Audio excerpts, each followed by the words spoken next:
አድርጎች አትግደል፣ አትዝረፍ፣ አትስረቅ፣ ምን አትበል የሚሉ ማንነቶች በመጀመሪያ ተፈጥሯዊ ያልሆኑ ናቹራል ያልሆኑ ነገር ግን ሰው ሰራሽ የሆኑ ማንነቶች ናቸው። በተፈጥሮ ዓለም ውስጥ ሞራል የሚባል ነገር እንደሌለ እንድታውቁ ፈልጋለሁ። ሞራል ስርዓት ምናምን አብዲሳ ደፋርን እዚህ ቲክቶክ ላይ ታውቁታላችሁ። ያው እሱ እየለፋ ያለው የእሱ አመለካከት ዋው ተብሎ በወጣቶች ዘንድ ተቀባይነት እንዲያገኝለት ነው ጉጉቱ። ነገር ግን ብዙ የማያውቃቸው ብዙ ስህተቶችን እየሰራ ያለ ወጣት ልጅ ነው። ለምሳሌ መግቢያ ላይ የሰማችሁት የሰው ልጅ ሞራል ሰው ሰራሽ ነው ብሏል። በጣም ተሳስታል አብዲሳ ደፋር።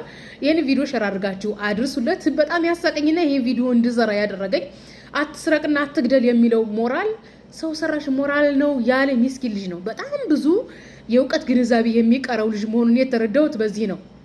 ቆይ አንድ ሰው መግደል እንደሌለበትና መስረቅ እንደሌለበት ማን ያለማመደው? ይሄ በተፈጥሮ ይዞት የተወለደ ነው። ይህ አለመግደልና አለመስረቅ ደግነት፣ መልካምነት፣ ሩህሩህነት ይህ የሰው ልጅ በተፈጥሮ ያገኘው ሞራል ነው። ለምሳሌ ህፃን ልጅ እሳት ሲያቃጥላቸው ያለቅሳሉ።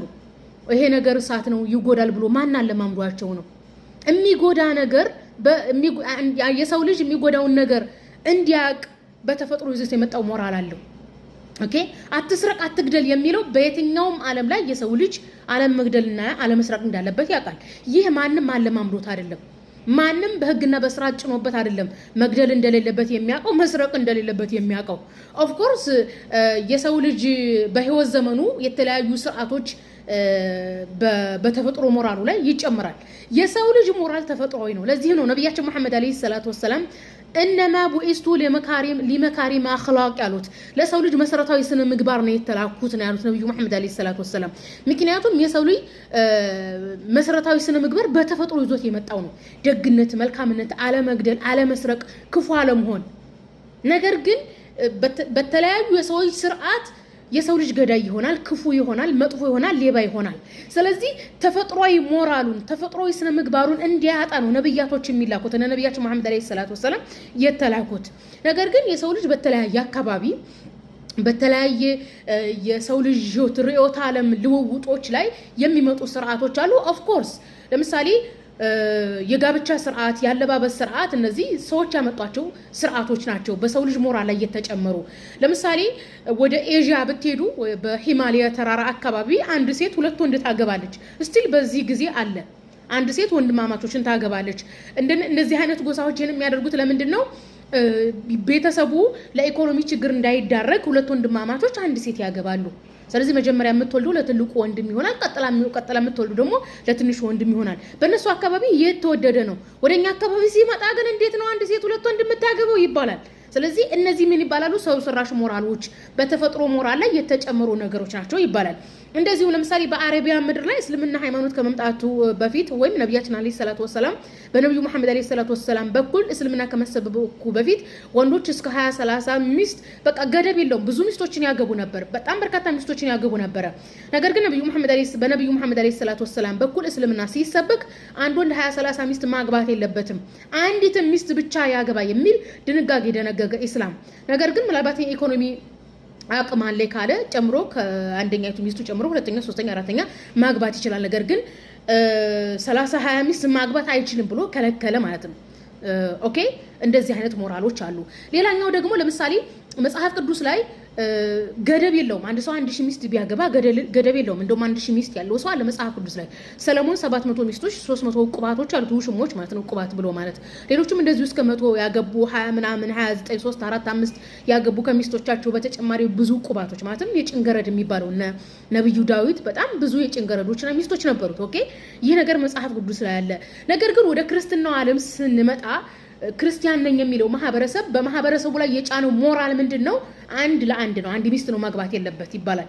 ለምሳሌ ሃይማኖታዊ ንጽጽር ላይ ስትመጡ ብዙ ጊዜ ክርስቲያን ወገኖቻችን አይ የኛ ሃይማኖት ይላሉ። ኖርማሊ መጽሐፍ ቅዱስ ላይ የተመሰረተ ሳይሆን የሚያወሩት በልምድ ከክርስቲያን ነገስታት ወር ከክርስቲያን ሃይማኖት አባቶች ወይም ከክርስቲያኑ ማህበረሰብ የተለመደውን በልምድ የተቀሰመ ሞራል አምጥተው ነው የሚያወሩት እንጂ መጽሐፍ ቅዱስን መሰረት አድርገው አይደለም የሚያወሩት። እንደዚሁም ባለባበስ ዙሪያ በህንድ አካባቢ ስትሄዱ ያለው አለባበስ ወደ አፍሪካ ያለም፣ አፍሪካ ላይ ያለው አለባበስ ኤዥያ ስትሄዱ የለም። ስለዚህ በአንድ አካባቢ የሚለበሱ ልብሶች፣ በአንድ አካባቢ የሚደረጉ ስርዓቶች እዛ አካባቢ ብቻ የተለመዱ ናቸው።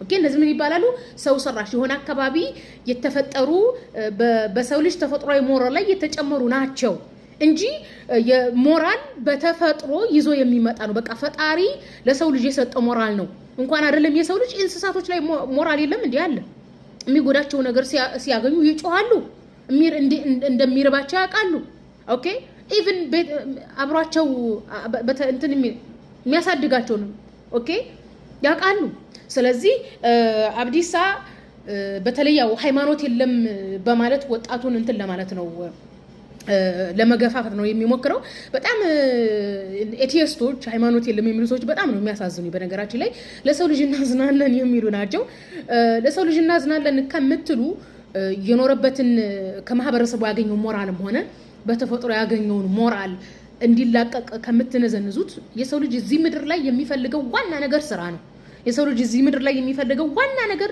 ዳቦ ነው ስለዚህ ዳቦ ሊበላበት የሚችል ነገር እስኪ አሳዩ በጣም በሚያስቅ ሁኔታ በተለይ አፍሪካ ሀገራችን ኢትዮጵያውያኖች አፍሪካውያኖች ኤቲዝምነትን ከሌላ አካባቢ አምጥተውት እንጂ ኖርማሊ እነሱ ተመራምረው ደርሰውበት አይደለም ኖርማሊ ይሄ ራሱ ሞራል ሰው ሰራሽ ሞራል ነው የሆነ አካባቢ ኤቲዝም አለ ያንን ወርሶ እንደ ሞራል አድርጎ ይዞ ማውራት ይሄ በጣም ሰሰተ ነው በነገራችን ላይ ስለዚህ ኤቲዝም ውስጥ አለን የምትሉ ሰዎች ወጣቶችን ሃይማኖትህን ተው ነፃ እንድትሆን ከምትሉት የሥራ ፈጠራ አሳዩት እናንተ ለሰው ልጅ እናዝናለን ካላችሁ ማለት ነው በጣም እኔ በኤዥያ ያሉ ለዚህ ነው የአፍሪካ ኤቲስቶች በጣም ያስቁኛል ምለው ለዚህ ነው የኤዥያ ኤቲስቶች ኤቲስትነታቸውን ራሱ አያሳውቅም ኤቲስት ነን አይደለንም ለማንም አያስጨንቅም የኤዥያ ኤቲስቶች በስራ የተወጠሩ ናቸው ስለዚህ ለሰው ልጅ የሚያስፈልገው ስራ ነው ስራ እንዴት መስራት እንዳለበት ስራ እንዴት መፍጠር እንዳለበት ለወጣቶቹ አሳዩ ኦኬ በመጨረሻም አንድ የምጨምረው ነገር ምንድነው ይሄ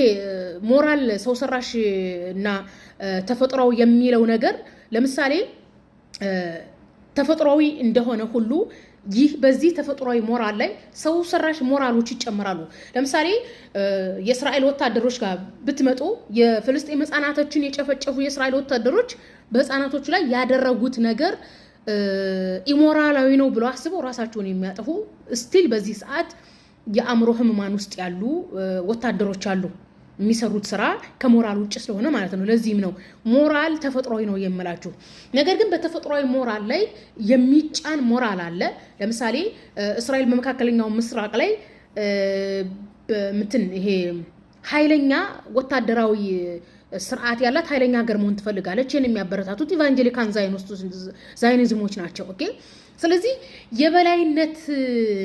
የበላይነትን እናረጋግጣለን ተብሎ በተፈጥሮ ሞራራቸው ላይ የተጫነባቸው ሞራል ይሄ በጉልበት ሌላውን የማጥፋት በጉልበት የሌላው የበላይ ለመሆን የሚለው የተጫነባቸው ሞራል የተጫነባቸው ወታደሮች ለምሳሌ የፍልስጤም ታዳጊዎችን ወንዶቹን እያያዙ ወታደሮቹ ይደፍራቸዋል ወንድ ለወንድ ግብረሰዶም ጾታ ያደርሱባቸዋል ኦኬ ከግብረሰዶም ራሳቸው ከሚደፍራቸው ባሻገር በእንጨት ብልቶቻቸውን ይወጋቸዋል ይሄ አይደለም የሚገርመው ውሻ አሰልጥነው በውሻ ያስደፍሯቸዋል ይሄን የሚያደርጉት ምኖች ናቸው የእስራኤል ወታደሮች ናቸው ይሄ ሞራላቸው ምንድነው እኛ የበላይ እንሆናለን የበላይ እንድንሆን እነዚህ ንጹሃኖች ላይ እነዚህ ታዳጊዎች ላይ እነዚህ ህዝቦች ላይ እንደዚህ አይነት ሞራላቸውን ሊያደቂ የሚችል እንደዚህ አይነት መፈጠራቸውን እንዲጠሉ የሚያደርግ ግፍ ፈጽሙባቸው እንደዚህ ካላደረጋችሁ የበላይነትን አናገኝም ተብሎ የተጫነባቸው ሞራል ነው ነገር ግን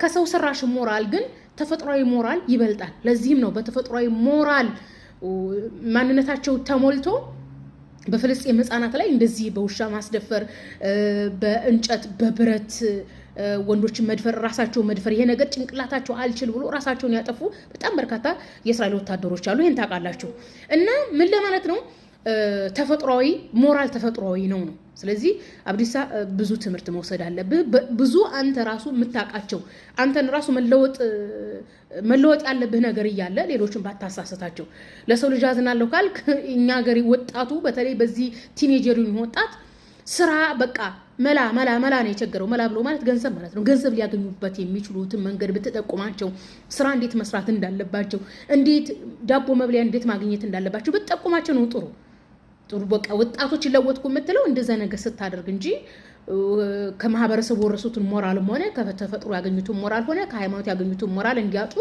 መበርታት ይሄ በጣም ሞኝነት በሽተኝነት ነው።